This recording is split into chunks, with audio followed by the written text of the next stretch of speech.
Good evening. Thank you all so much for coming. To those seated in this auditorium and sharing together in this moment, and to those who will view this moment on our online channels in a future moment, to you all, I say welcome. Welcome to the biannual Ellen Wayles Randolph Coolidge Lecture in American Art. We are thrilled that you are here. My name is Horace Ballard. My pronouns are he, his, and I am the Theodore E. Stebbins Jr., Curator of American Art here at the Harvard Art Museums. In this moment of heartfelt welcome, I acknowledge that we are all guests here in this place. The Harvard Art Museums and Harvard University are situated and operate on the ancestral lands of the Massachusetts peoples, the original inhabitants of Boston and Cambridge. My colleagues and I pay respect to the Massachusetts, past, present, and future. I also believe that land acknowledgement should come with commitments. I commit to always self-learning and self-directionally participating and consulting with the Massachusetts with pride, humility, and understanding. I also commit to learning as much as I can about the incredible peoples of Tecumseh, known as the Tidewater of Virginia, fed by the Powhatan, or the James River, which is my home, peopled by the Monacan, the Rappahannock, and the Powhatan nations. It is these three nations that took in enslaved members who fled their plantations, and from which I stand before you today, a proud ancestor of those peoples and the peoples who cared for them. I also acknowledge that in this moment, the world is difficult, and some of us have loved ones who are yet again in the path of a major storm. I understand that in these moments, being clean to our phones is important. Believe me, I do know. But I would ask you to please silence your phones or turn them off now to be with us in this moment for a little space. Should you need to leave for whatever reason, please walk up the stairs, either the central aisle or the two aisles on either side. Restrooms, once you exit these doors, are to the far left of the floor. Please be your own animal in your own body in this space. We have gathered together here in real time and in the future present of virtual time for the third annual Ellen Wayles Randolph Coolidge Lecture. So here's how the evening will proceed. I'll say a few more words. Following that, I will invite our esteemed speaker to the podium. And following her lecture, there will be a time for questions from the audience.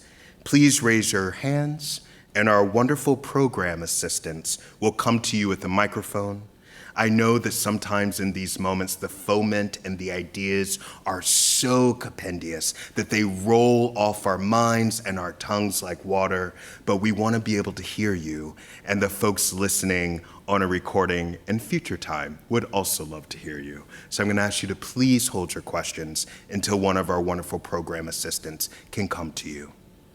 As we near the 7 o'clock hour, I will rise from my seat, lead us all in another round of applause, and then we will move to our lives. So with that housekeeping done, it's time to speak of brilliant women. Established by Dr. Catherine Coolidge Lostovica in 2019, the Ellen Wayles Randolph Coolidge Fund for American Art honors a 19th century woman of extraordinary character and insight and pays tribute to her capacious intellect, decades-long relationship to the Boston region and to Harvard, and her transatlantic connections with people, places, and works of art across Europe, Asia, and the Americas. Ellen Wayles Randolph Coolidge was born in Virginia and was educated in languages, music, drawing, and history by her mother, Martha Jefferson Randolph, and her father and grandfather, Thomas Jefferson. one of only 3 American-born guests to witness the coronation of Queen Victoria, one of the few women born in the Americas to see the Chinese hongs and porcelain exchanges, it is only fitting that the first endowed fund to honor a woman at the Harvard Art Museums should be named in Miss Coolidge's honor. The terms of the endowment are, quote, to ensure a dynamic and rigorous program of research, exhibitions, academic and public lectures, and publications related to our collections of 17th, 18th, and 19th century American art. Members of the Coolidge family are with us this evening, and I would ask you to join me in a round of applause for their continued support of American art at Harvard and culture at the highest levels of diplomacy and discourse. Thank you.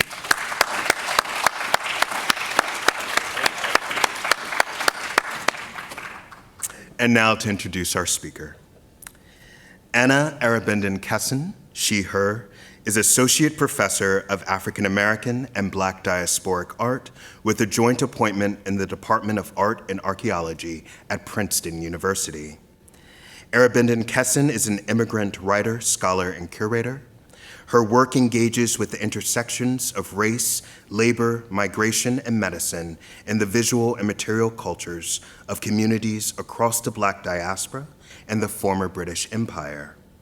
She serves as director of ArtHX, Art History, a digital humanities project and object database that addresses the intersections of art, race, and medicine in the British Empire.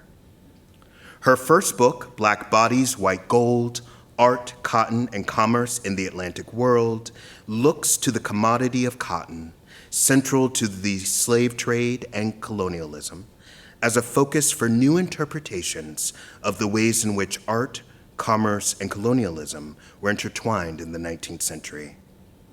She is also working on a book project with Harvard alumna, Dr. Mia Bagnaris, now of Tulane University, currently entitled Beyond Recovery, Reframing the Dialogues of 19th Century Black Diasporic Art. Her second monograph is called An Empire State of Mind, Plantation Imaginaries, Colonial Medicine, and Ways of Seeing. In 2022-23, Arabindan-Kesson's research on 19th century Black artists and intellectuals in Rome, including Frederick Douglass and Edmonia Lewis, was supported by the Terra Foundation for American Art with a fellowship at the American Academy of Rome. Here at the Harvard Art Museums, the object compels us to inquiry. So you can imagine the foment of ideas and my delight upon rereading the following passage in my beloved friend's remarkable introduction to Black Bodies, White Gold.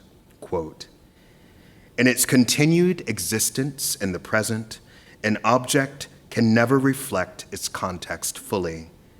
Thus, any historical narrative that emerges is only partial.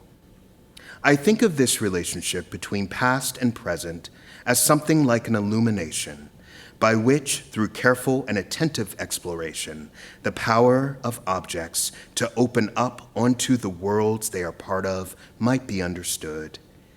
In creating the scope and trajectory of this project, I recognize my own role in the construction, reconstruction of the past. It is for this reason that I also consider the relationship between contemporary art practice and histories of colonialism to suggest that this kind of reconstruction might be a form of translation or dynamic encounter only emerging from an intensive engagement with objects themselves. It is my pleasure and my privilege to welcome Anna Arabindan-Kesson to the podium. Dear Anna.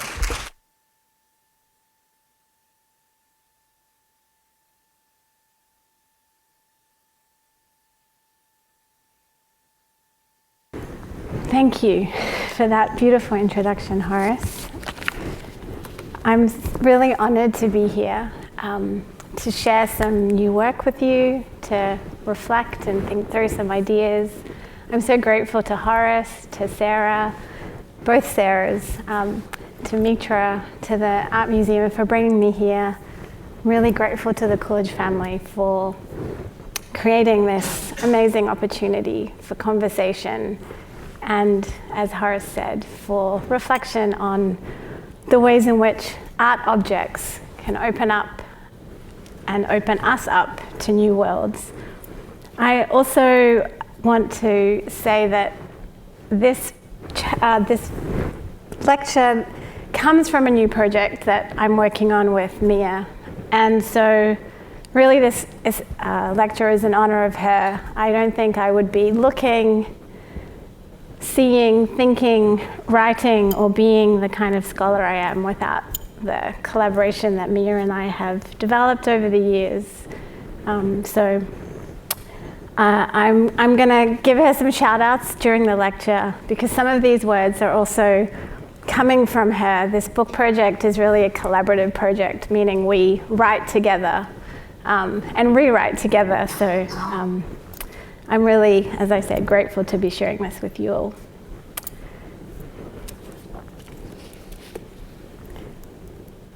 In this modestly sized painting, Palmer River, Edward Mitchell Bannister invites viewers to share his impressions of a grassy hill, dotted with wildflowers and sloping towards the river's edge.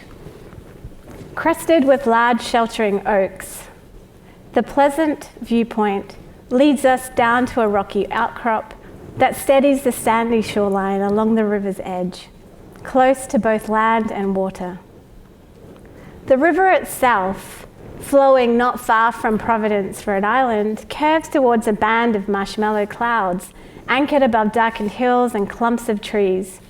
As with many of Bannister's paintings, Palmer River demonstrates through deft brushwork his affinity for capturing shifting light and gradations of color. He hints at weather conditions, creating a sense of anticipation. An unfolding of time is evoked by closely observed patterns of reflection between water and sky, suggesting his much longer familiarity with this place. Although a little larger, there is compositionally, I think, also a similarity between Palmer River and Harvard Art Museum's Cove at Sunset. Here too we see a sloping hillside supporting small groupings of trees and bushes, a curving shoreline expanding into a reflective surface, and the shifting textures of a changing sky. In both works, the curvature of the shoreline or riverbank gathers and enfolds viewers into a littoral space between land and water, between day and night, between sunshine and oncoming rain. Bannister also, as you might notice, had quite a repertoire of brushstrokes, two-tone smudges, gentle calligraphic layers, circular whiffs and puffs, quickening flicks, spots and dabs that become foliage, extended streaks, nestling blocks, purposeful smears. In Cove at Sunset, we see these gestures along with the landscape itself as if in a process of becoming. Notice that dark green stroke that slopes upwards in the midground. Although while firmly applied, at the point at which it anchors its surrounding shapes, it stretches and pulls, lightening upwards towards the sky. As it connects and carries rocks and forest, trees, these blur and bend in a changing light that flickers, translucent, elusive, yet also steadfastly material. In the center, paint has been applied and then seemingly scraped. From these crimped edges, small wisps fan out towards a profusion of quick, scuffled brushstrokes, where tones become white, pink, and lavender. These are reflected, then deepened into a fleshy pink that spreads like skin across the powder blue water before it darkens and meets a darkening shore. In seeing a sunset, we also imagine the approaching night, composing the scene from these stretched lines and swirls from a drifting color palette. Bannister gives substance to what is fleeting, both the changing light and his memory of it. There's something tangibly animating, at least for me, when you watch an impression materialize into image, of seeing vision take shape, which is what, at least in my mind, it seems we're offered in Cove Sunset. And this is the feeling I also felt when I first came across Bannister's scrapbook, now held at the Smithsonian's Archives of American Art in Washington, D.C. The scrapbook contains about 100 of the artist's own sketches, rendered in varying sizes and mediums, some photographs of uncertain origin, newspaper clippings, mostly published after his death, but some during his life, and an exhibition pamphlet from the memorial exhibition mounted by his friends at the Providence Art Club just a few months after his death at the Elmwood Avenue Free Baptist Church in 1901.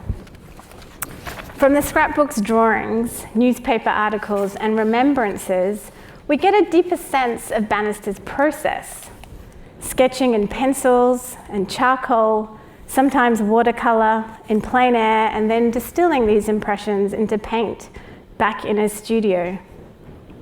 I wonder, for example, if a sketch like this, with its curved lines and flattened central plane, with its scuffed protrusions, might be one of Bannister's first impressions of the darkening light at a quiet cove. His scrolling pencil lines certainly reveal his absorption in nature, his proximity to rural spaces, and his deep care for them. These affinities to place are also reinforced in different ways in the texts. For example, in a small sliver of an article containing an interview with the Black journalist T. Thomas Fortune, Bannister says, "I have no desire to leave my dear New England." Bannister's world, the world he shares with us, is New England. Its trees, its grazing cows, quiet fields, coastal cliffs, sandy beaches. His small-scale canvases reveal his familiarity with the area, along with the comfort and pleasure he felt while in nature. T. Thomas Fortune suggests that this commitment, this anchoring to the places that he found around him, was a long-held commitment. He describes a memory that Bannister recounted to him. As a young man in New Brunswick, Canada, Bannister remembers, as a young man in New Brunswick, Canada, Bannister remembers lying, and I'm quoting here, for hours, stretched flat on the grassy plain, or sat perched gnome-like on some great bare rock, watching the colors die away. Bannister's invitation to viewers to join him in this practice of close attention and reflection comes as if from a local informant, from someone who knows themselves to be at home in these landscapes. This anchoring, as it is articulated in a painting like Palmer River, for not only are we invited to take up a perch where Bannister would have stood as he sketched and painted, this position is reinforced by the letters of his autograph. As Mia pointed out to me, his signature seems at once to stand out and blend in. Notice that the pronounced diagonal slant of the capital letters EMB follow the sloping contours of the grassy riverbank. Their dark colors stand out against the verdant background. The lowercase letters, on the other hand, made in smaller, sketchier strokes, echo the brushwork that Bannister employs for the surrounding vegetation. They're harder to discern, they fade into the landscape. I think Mia's observation here is brilliant because it really gives us a sense of the stakes that landscape painting had for Edward Mitchell Bannister. He blends in, he stands out, while also making a claim to artistic authority based not on territorial authority or possession, but something more intimate, even reflective. Bannister's rural visions, then, reflect a relationship with his local landscapes that often seems at odds with conventional wisdom. His paintings and drawings demonstrate a familiarity and a delight in the natural world that we do not often associate with 19th century Black experiences. Kimberly Ruffin, for example, has put it this way, quote, "For as long as Africans have been Americans, they've had no entitlement to speak for or about nature," end quote. And for obvious reasons, this makes perfect sense. Bell Hook's essay, seminal essay, and I'm suspect it was seminal, or is seminal for many of us, Touching the Earth, traces Black estrangement from nature, highlighting how representations of landscape have been used to both instrumentalize Black lives as tools and objects of labor, while also cultivating their alienation. Forms of estrangement that they say are also forms of psychological trauma. When addressing the depictions of landscape in Black creative expression, the ontology of Blackness and the ontology of nature are often positioned, if not as directly opposed, then as divergent. Alienation from nature, rather than connection to it, emerges as the default lens of analysis. And the politics of race, rather than, for instance, the pursuit of pleasure or the experience of beauty, tends to dominate the discourse. Yet despite the realities of marginalization, violence, and alienation that Black Americans still face in varying scale during the post-Reconstruction era, and across the 19th century, Bannister's understanding of his role as an artist and his relationship with nature is one of connection, rather than the estrangement we have often come to assume. Now, I admit that this is very strange for me to say, because for some of you who have known me for longer, the politics of race has always been my lens of analysis. And of course, I'm certainly not saying that landscape art, regardless of the race of the painter, should not be the subject to such lines of inquiry. We need far more inquiry, for example, into landscape painting and whiteness, for example. But what I am confessing is that it has taken me some time and only really after starting to reread Edward Bannister's words and look again at his pictures to consider approaching landscape painting by a Black artist in the 19th century through a different lens. For his contemporaries and friends, Bannister offered a shared visual experience that stemmed from this affinity with nature, but not only his representation of it. In the opening pages of Bannister's memorial exhibition pamphlet, George Whitaker, who I'll be quoting from a lot tonight, a close friend of Edward Bannister's and another artist from Rhode Island, describes Bannister as an artist who, quote, painted to leave upon the canvas his impression of natural scenery and to express his delight in the wondrous beauty of land and sea and sky. So what might we see then if we take seriously Edward Mitchell Bannister's attempts to do just that? What might we share in when we look with Bannister at the worlds for which he so deeply cared? I'm not sure I've fully worked out the answers to this, but what I want to do tonight is to give you a sense of how Bannister and others in his circle might have understood his connection and his delight in nature. Using material from the scrapbook along with his paintings and drawings, I want to attempt to sketch out what it might mean and what it might have meant for his contemporaries to see Bannister's landscapes from this position of connection, and perhaps also what it might mean for us now to look for or to imagine the possibility of a context where these kinds of relationships could underpin a 19th century Black artist's work. So as we saw in Palmer River and Cove at sunset, Bannister's remarkable ability to capture the shifting moods of an environment could demonstrate the interdependence of elements, light and dark, land and water, sun and rain. In so many of his paintings, he builds his environments through these contrasts of scale, movement, and shading. While figures might be held in attention to their surroundings, their passage across the landscape can also signal wider changes in environment. The worlds he builds are never static. They hum with the rhythms of both the natural and the human. They're seasonal, they're changing, they're interdependent. In many ways, these adjectives might also describe the life that Bannister created.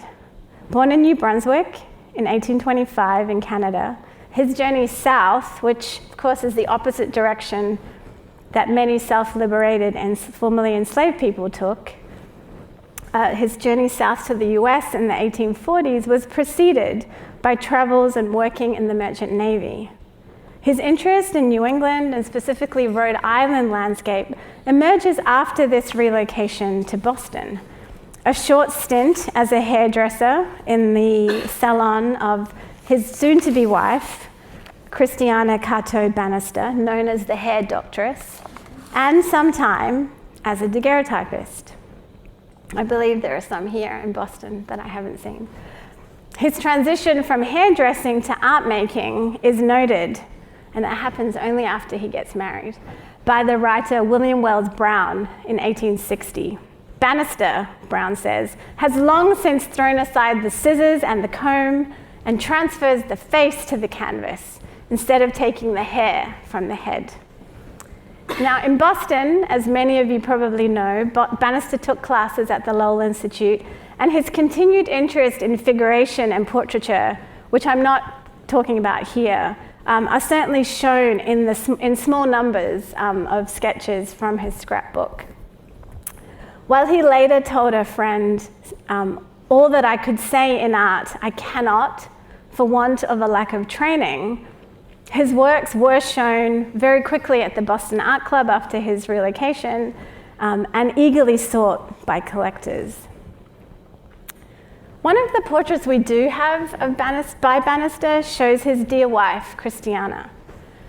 Perhaps a pendant piece. Here she sits in careful repose, resting her elbow on a round side table and her back against a cushioned Louis XVI style chair. A glazed ceramic vase stands on the table, the only decorative object that rhymes with the bright red ribbon tied at her lace collar and the bow at her back.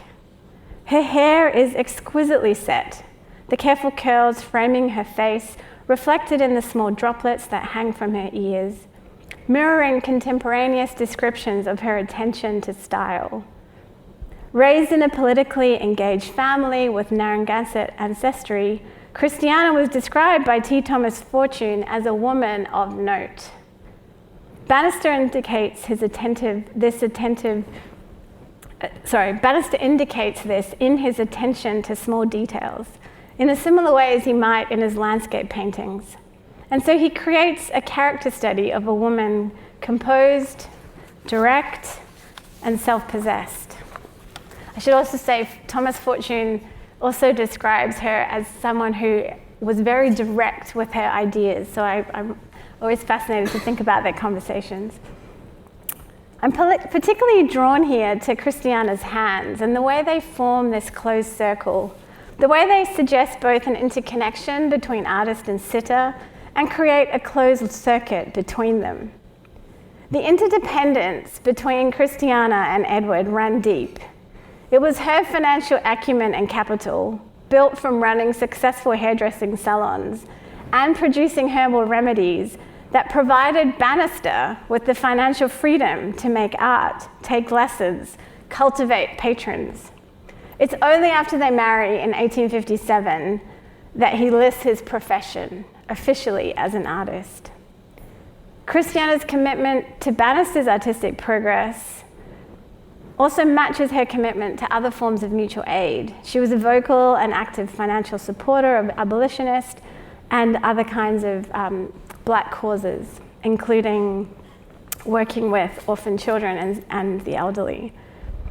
Perhaps it was Christiana herself that compiled this scrapbook, for while the sketches and texts demonstrate Edward's artistic vision, the articles also communicate and document for posterity both their collective and community work. We get a sense of this mutually sustaining, interdependent, social and aesthetic life that the Bannisters built together and in which they lived. In Boston, the couple were deeply involved in abolitionist causes and religious communities. Bannister was also a mentor to younger artists. He was a delegate to one of the colored conventions. And we see his name on a number of petitions brought against the expansion of the fugitive slave law into the North. One story that's mentioned quite often in the scrapbook is about the part that Edward and Christiana play in fundraising for Black soldiers during the Civil War. It was Christiana who secured the necessary permits and rental space, but it was Bannister who organised the decoration and hospitality, reflecting not just their collaborative partnership, which seems to have lasted until his death, but also the fact that they probably threw some wonderful parties.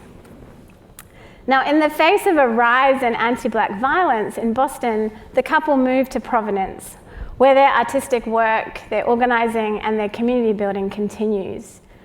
Bannister takes a studio at the Wood Building. He continues to mentor younger artists and is one of the founding members of RISD and the Providence Art Society. But while Edward painted, Christiana continued her successful businesses and starts a home for the aged coloured women, where Bannister also exhibits his work. Look briefly then at this photograph. It's from the scrapbook. This photograph is repeated, and in the second iteration of it in the scrapbook, we find it pasted among articles and printed reproductions of two paintings that were already in Bannister's studio, according to these reports. The photograph shows Bannister at ease, pipe in hand. A few framed canvases rest on the ground. On the wall, there seem to be tapestries and canvases. Is this his studio? A meeting of the Providence Art Club? I'm not sure, but it is a remarkably intimate, informal view of Bannister in his world, encircled on the page by his art and the voices of his contemporaries preserved in those articles, whose visits to his studio suggest it was a place of gathering as well as work. In many ways, the organization of this page materializes to me the intellect and interdependent social, artistic, and natural worlds that Edward and Christiana might have enjoyed. While his racialized experience is never usually overtly depicted, it is not to say, in his artworks, it is not to say that experiences of racial violence and discrimination were not salient to the Bannisters. One story in the scrapbook describes his anger at reading a white journalist's belief that African Americans had no capacity to produce art. Another describes the racism he faced when his painting Under the Oaks was awarded a first medal at the 1876 Centennial Exposition, but Bannister was almost not allowed to actually go and visit and accept the medal. Bannister's career in these narratives is also sometimes understood as an attempt to demonstrate Black genius, and at times this racial exceptionalism also is encoded in the articles as they describe his lack of training and as they discuss occasionally his naive or childlike feeling. Meanwhile, it's clear that in the depictions of Bannister that are pasted into this scrapbook, many of them clearly attest to his racialized features. The precarity that the Bannisters must have felt at times is not necessarily, however, readily visible in the quiet scenes he painted of New England. But it may be one reason that Bannister did find such connection with his local landscapes. As his contemporaries remembered, quote, "Mr. Bannister never found it necessary to go far afield in search of subjects for his brush. He looked for beauty in the objects at hand." And now in another particularly evocative description, T. Thomas Fortune writes about seeing both Bannister and Christiana out in the summer on sketching and walking trips, quote, "laden with baskets of flowers and leaves." He describes Bannister's love of wildflowers, which he used to paint, and then which Christiana used in mixing herbal medicine. And I showed you an advertisement earlier where that's mentioned. This knowledge she may have learned from her indigenous family.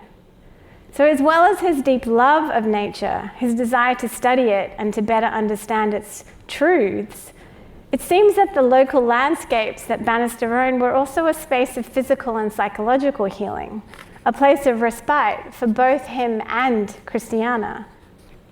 The Bannisters seem not to be caught between two worlds then, but embedded in multiple communities. Through their differently inclined labors, they supported each other, just as it seems their art, politics, and beliefs could sustain each other. While Bannister's attachment to the local might have stemmed from social as well as aesthetic factors, it was precisely this local knowledge, this familiarity, that his contemporaries valued. They suggest that his work's power is drawn, first of all, from his deep fondness, even love for the local countryside, and I'm quoting here, "Never before has any artist in this locality thrown upon the canvas such restful, soulful scenes, where pasture and rocks and laurel oaks and swayland and drowsy cattle all combine to ultimate dreams of peace." The writers included in the scrapbook do not see his work as a touristic guide, but they see him as a guide of sorts. I began with a sense of the interdependence of Bannister's worlds because it would seem that it was his ability to see and evoke the interdependence of and within worlds, both human and nature, that his contemporaries found so valuable. His deep joy in nature translated for them into a deep local knowledge from which he could draw out for and direct viewers towards relationships, both visible and invisible, embedded within, and from which these kinds of sites were composed. The beauty of his work, George Whitaker wrote, quote, "lay in their suggestiveness, which set the beholder's imagination at work. He gave us hints of nature not as he or we see it, but as we all desire it to be. It is Bannister's role as an interpreter that ultimately most impressed his contemporaries." The sketches contained in the scrapbook suggest something, I think, of this process. Think here of Bannister. Think of him perhaps perched on a rock or lying in the grass, leaning against a tree as he sketched scenes like this. He creates different zones of concentration on the small page so that on the right, the image that you're seeing, there are wavy lines which stretch out as clouds. The midground is populated by lovely looping squiggles, interspersed with the hatching of trees and rocks. While in the center, he's contoured the lines to gather blank space into a reflective surface. But perhaps best of all, in the image on your right, he notes color around the scene. Purple, gray, green, and at the top, simply light. In the image on your left, he also uses contour lines to draw out a small farmstead, while again using the open space to jot down the materials and placement of its features. Other compositions vary. Some are simply charcoal forms whose cloudy shading and twisting lines still manage to evoke a sense of organic movement. Here we see a more pronounced and finished integration of contour and shading. We can see how Bannister might have used the flat of his pencil or a piece of charcoal to investigate the effects of chiaroscuro in emphasizing the scene's stillness. Human, animal, and plant life are integrated into compositions that enfold, and in the image on your right, hold. Each seem to be sustained by the other. We also have examples in which Bannister used watercolor or pastel to amplify the initial contours of each zone. Here he seems to use the contour lines of his pencil for guidance, demarcating compositional moments through shading. Color, however, seems to be both the connective element and the substance of these sketches, a characteristic that his contemporaries also observed. He knows, wrote the artist George Whitaker again, he knows the value of deep shadows. He uses them as skillfully as a musical composer would his bass cleft. To my mind, his best color is the somewhat quieter colors that play with grays, that dance on the borderland between the graver things and those of an extremely unctuous nature. He goes on to explain that Bannister got his picture by twisting and turning objects in his composition to suit his fancy, digesting well what he appropriated, thus obtaining the best results. Clearly, Bannister used his sketches to explore and interpret the essential harmony in what he saw, the interdependence of colour, form, texture, and light, which I think you can see so beautifully here, where we have this sketch and then we have his notes about light and placement. These drawings are the beginning, then, of his exploration and experimentation.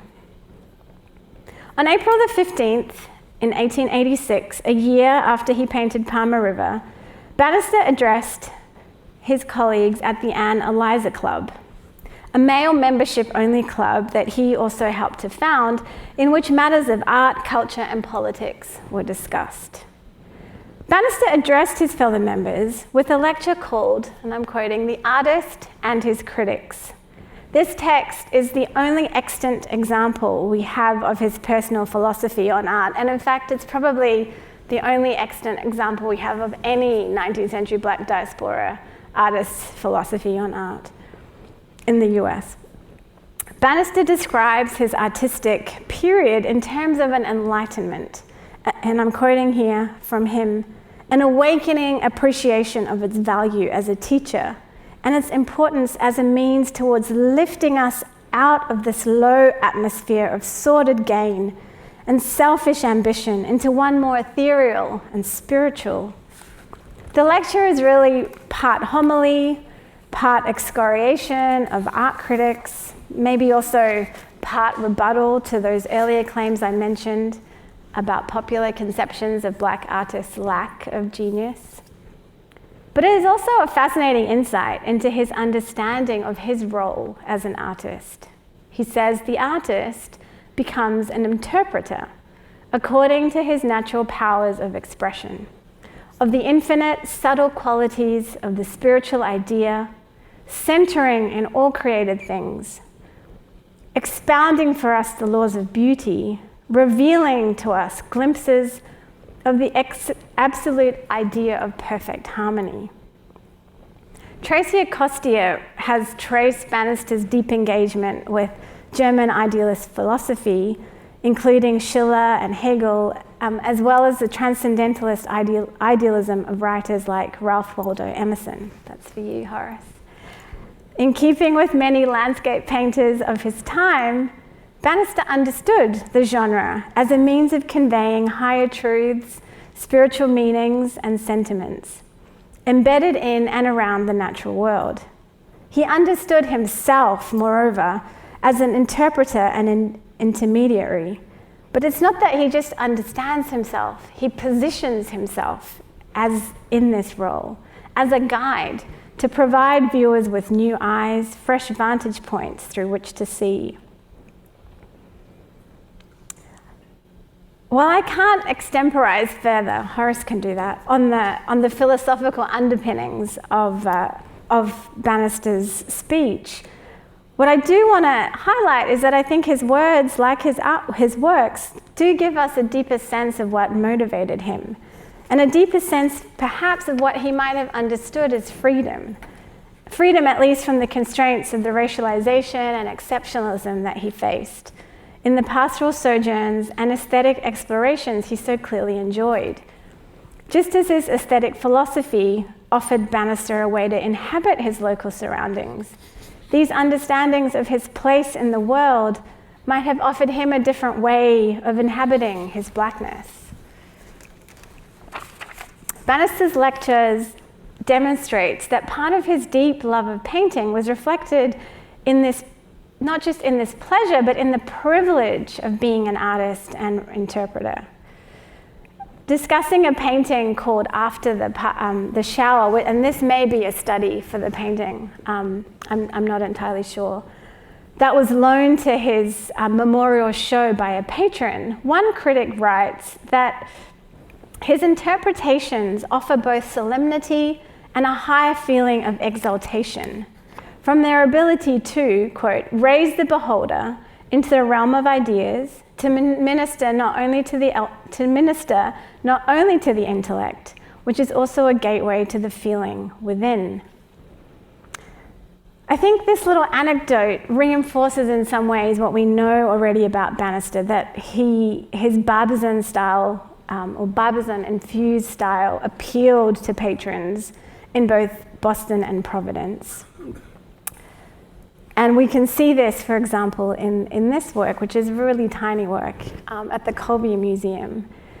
This was made for Charles G. Calder, who was a Providence art dealer and who was who was also very active in the Providence Art Club. But I think this quote that I just read out also gives us a sense of why his work appeals and why he wanted his work to appeal. In this work, the gentle slopes in the foreground rock their way back through the composition, evoking the gestures of Bannister's own brush as it swept across the canvas. Referencing the Barbizon school's emphasis on simplicity and veracity, the scene is sketchy, blending and smudging shades of color into details. Cows brooding, a child watching, smoke rising. Probably unfinished, its sketchiness also reinforces its immediacy. With rolling brushstrokes and a zigzagging movement, Bannister keeps our vision moving between the pond, the figure, trees, and sky. And as we wind our way through the painting, this sloping composition is reinforced, that creates a tondo-like effect that enfolds us, reflecting a harmonious arrangement of the human and natural world. It seems then, in the way he drew viewers into these scenes through the fine balance of chiaroscuro, color, and tonality, where labor and beauty could be synthesized and the human and natural world shown in sympathetic alignment, viewers understood Bannister's work as a work of elevation, of taking them out of the everyday by directing them towards the beauty he saw in the world around him. But in an anecdote that he shares with George Whitaker, he described his pride upon hearing that the industrialist who bought his award-winning painting Under the Oaks, for which he won a medal and which we no longer have, he described his pride about hearing that this industrialist spent time every morning sitting in front of the painting, simply contemplating the quietness of the pastoral landscape. I think this really gives us a sense of not only of the life that Bannister's paintings had, but his own aspirations for his work and the conditions of relation he hoped they could create. Now, in the context of an industrializing North and South, these scenes certainly might have offered audiences some respite, something nostalgic, perhaps even an antidote to counter both urban expansion and industrialization. But to be taken out of this world could also mean seeing it anew, and certainly his contemporaries seem to share this sentiment. Seeing these local scenes through Bannister's mind's eye was an opportunity for them to see differently, through the ways he invested, quote, the commonplace objects with a weird beauty and dignity. For John Arnold, another artist from Providence and a student of Bannister's, it was his poetic feeling that inspired, the way he could absorb and distill skies, rocks, trees through the alembic of his soul, and then project them anew upon the canvas. Another saw him as, quote, a wakeful dreamer, a visionary. For others, it was his ability to infuse the local with the spiritual, to find, quote, sermons in stones that reflected, at least for Whitaker, how he was able to infuse the real with the ideal, or conversely, find the ideal in the real. And in doing so, draw from the outer world, quote, and this is a quote, draw from the outer world and by his deep appreciation, touch the souls by representing clearly the invisible and the visible. Bannister asserts his entitlement, his right to speak about nature in ways that we perhaps have not fully acknowledged in the history of 19th century Black diaspora art.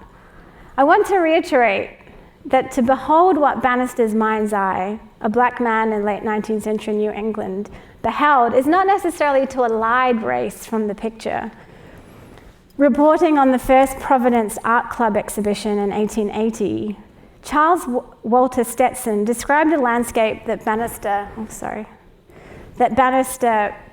submitted called pasture, perhaps something like this, that although everyday or mundane in its subject, deployed, he quotes, a breadth and vigorous vitality of colour and detail that resulted in a perfectly balanced, harmonious scene. It was through this synthesis, he argued, that viewers might understand where Bannister's genius lay, in the pastoral, in, quote, the everyday, toiling world of brow sweat and backache, and war with elemental heaven for bread and rest.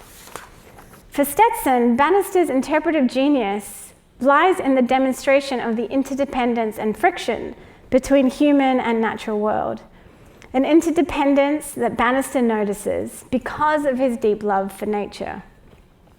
And certainly in many of his pastoral scenes, he includes features, a curving pathway or horizon, small outcrops of trees, gentle beasts of burden that kind of gently reveal the land's uses as sites of agricultural labour. This is also not to say that he shied away from grappling with New England's own histories of toil, as your own former own Gwendolyn Du Bois Shaw demonstrated in her really groundbreaking article. Bannister demonstrated certainly his awareness and revealed the centrality of slavery to his work. And in the case of this work in particular, I wonder too if we could think about the ways he might be thinking about sharecropping and its relationship to Rhode Island. Because tantalizingly, and I need to do more work on this, there's a sliver of an article in the scrapbook in which Bannister really seems to be commenting and decrying the practice of sharecropping in the South to T. Thomas Fortune, who also wrote a book about land and labor in post-Reconstruction US and in particular in the South. So we might think about how Bannister, married to a woman whose family were descendants of enslaved people, interpreted these pastoral landscapes to demonstrate another kind of interdependence between the North and the South that his white contemporaries could not or simply declined to see.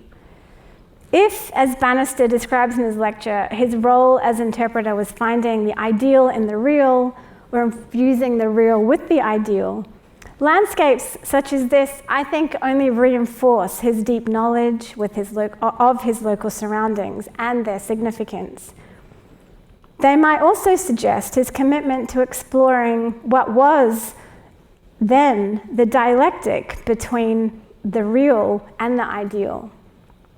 That is, we can also understand his interpretation of scenes like this that suggest the mutuality of North and South in the US as unfolding from his deep appreciation of and connection to the land, as well as his own political activism. The two are also interdependent. One need not erase the other.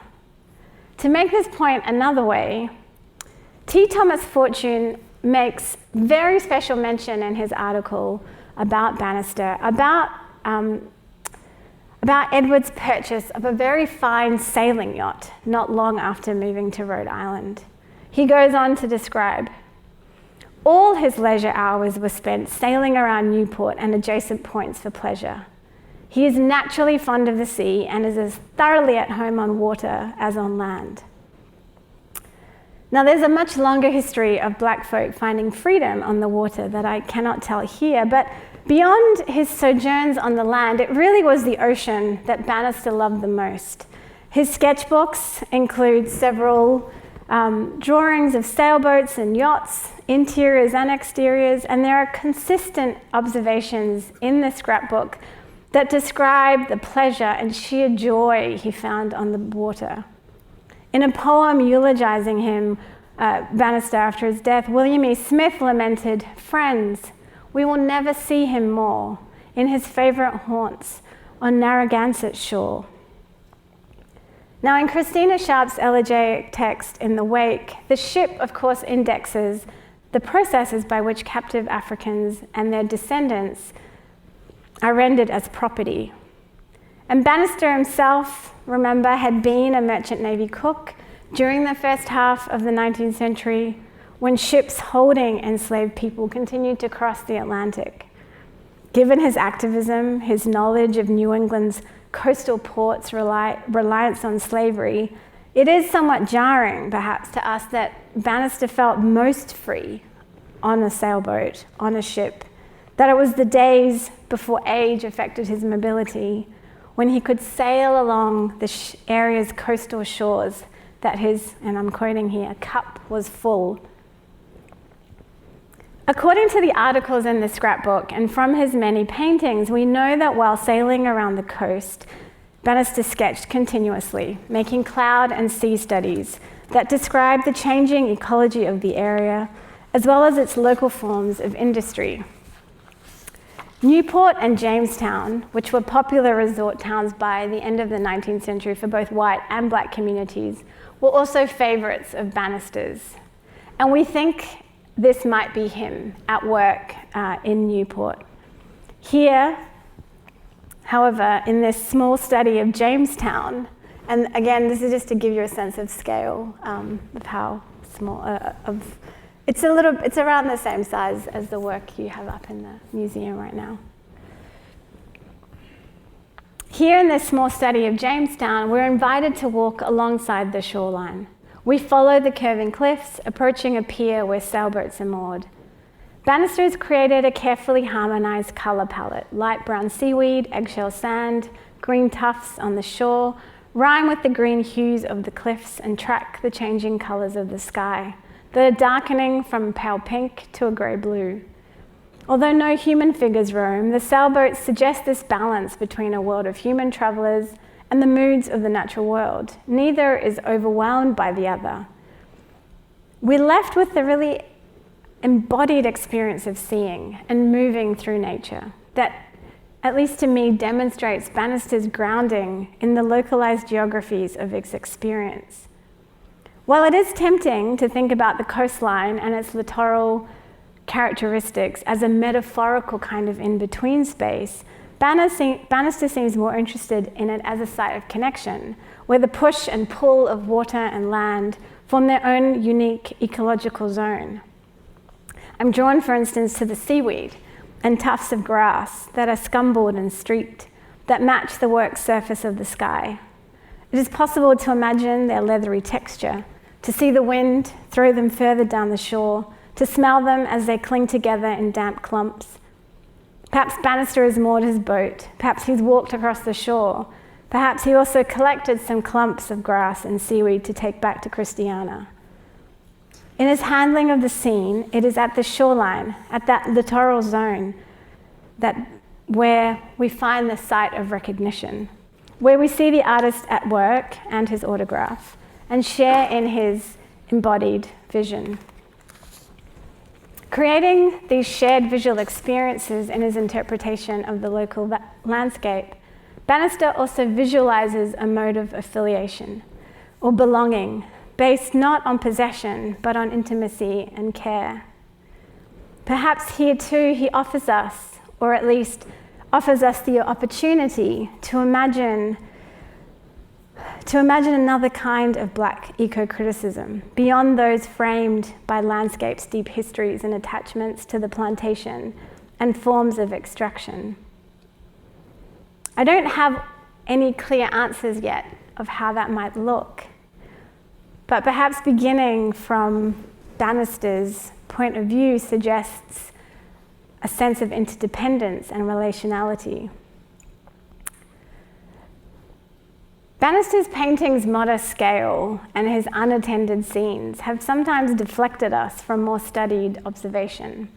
He does not make it, for example, into Elaine Locke's Legacy of the Ancestral Arts, an essay that arguably begins Black diaspora art history with Henry Ossawa Tanner. James Porter begins chapter 3 of Modern Negro Art with Bannister, quoting from John Nelson Arnold, to describe Bannister as an interpreter of natural beauty. His admiration for Bannister lies less with his technique, which he finds a little better than average, perhaps because Bannister wasn't able to travel abroad, and more with his feeling for and perception of nature. It's an admiration shared, as we've seen, by audiences of Bannister's time. Porter builds up a picture of Bannister that distinguishes between his contemporaneous context and the impressions his works might make on more modern or contemporary audiences.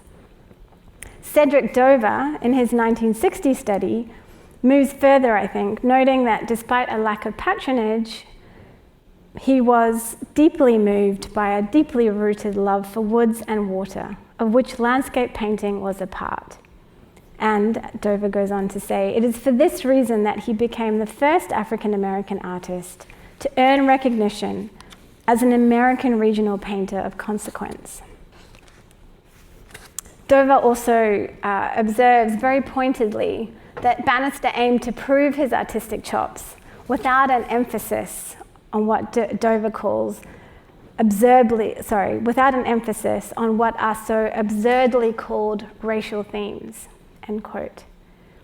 In 1876, Robert Douglas, the first African-American artist that we know of to attend the Pennsylvania Academy of Fine Art, who lived in Philadelphia, described seeing Edward Mitchell Bannister's painting, Under the Oaks, the one that won the award, on display at the 1876 Centennial Exposition in the city.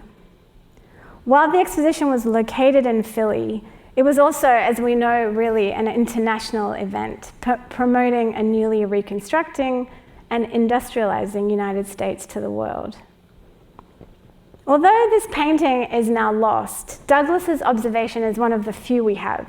He describes, it was a quiet pastoral scene, a shepherd and sheep beneath a fine group of oaks. It's much admired, and it gave me great pleasure to find that it is one of the really meritorious works that have gained a medal. To me, it recalls some of the best efforts of Constable, the great English landscape painter, end quote. It's really fascinating, actually, to think of how paintings by John Constable circulated among Black American communities in the 1870s, but that's an aside. While the recognition of this national award was one marker of Bannister's significance, and clearly it was celebrated by Black communities beyond Rhode Island, what's also clear from Douglas's description is that this painterly comparison between Duncanson and Constable lent a very particular significance to Bannister's work for his readers that amplified his importance as an artist on a national and on international stages. And in fact, because of that exposition, Bannister was also set to be included in what would have been the first Afro-American art museum that was imagined in the late 1860s and 1870s. There's much more to be said about these historiographies of Black diaspora, or more specifically African-American art. Ideally, this might consider not only their specific historical context, but also address the crucial question of what Black art means and does, not just for the field at large, but for a diverse community of viewers at specific shifts and turns. For communities of art historians, Bannister has come into view at different times and in different ways. Yet what I hope, shown you is some of the ways that Bannister saw himself, and how, for his contemporaries, he was never out of sight. Thank you.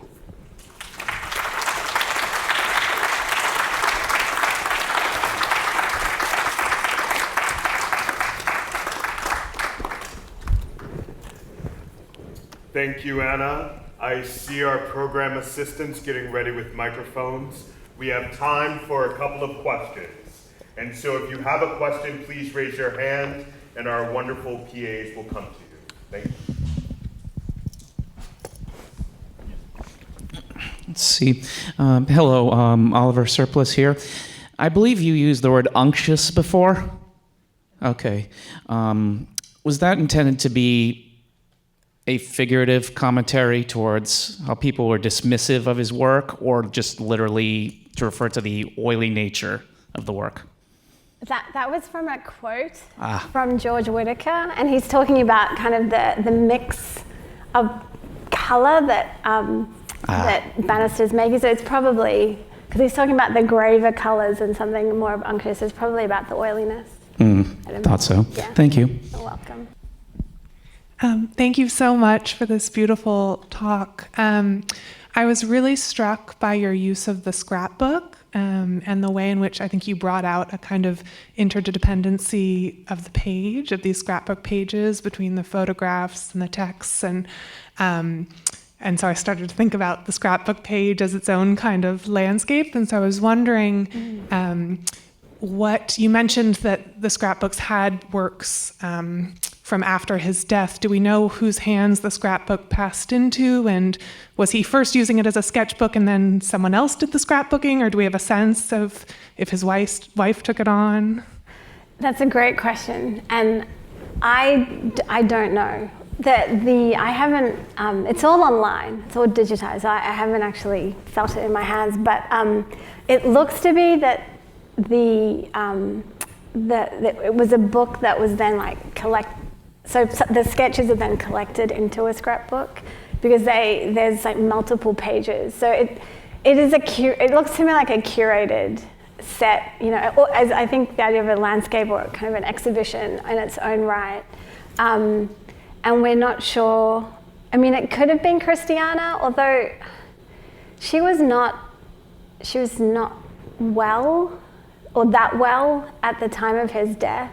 So it may be people from the Providence Art Club or someone because George Whitaker is mentioned a lot in there. It could be his friends. But that's something that really needs more work. But I think it is an amazing kind of landscape in its own way. So yeah, thank you for noticing. Thank you. Thanks. Thank you so much.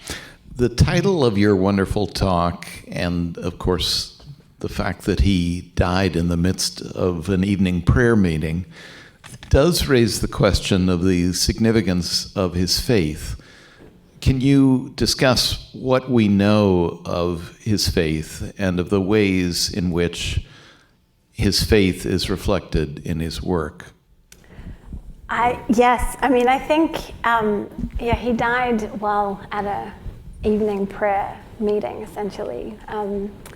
And we know that he and Christiana were deeply committed members of was it the Tremont Baptist Church, I think?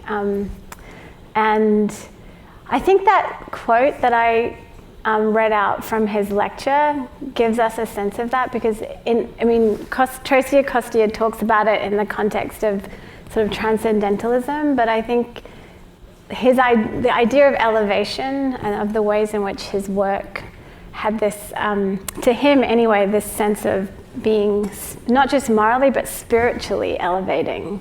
And there's, I think, this finding these truths, these religious truths in nature was very important to him. And I haven't gone into it in detail here, mostly because I'm using what's in the scrapbook, which tends to emphasize his faith and his kind of incorporation into faith communities rather than necessarily reading that sort of Christian spirituality into his paintings. But I do think that he sees the two as certainly interconnected, that his sort of his role as an intermediary or interpretive guide is also a kind of a role to elevate, to bring viewers closer to the divine in a certain way, and so I think that's certainly a part of it. Yeah, thank you. Well then, thank you all so much for coming. Another round of applause for our speaker.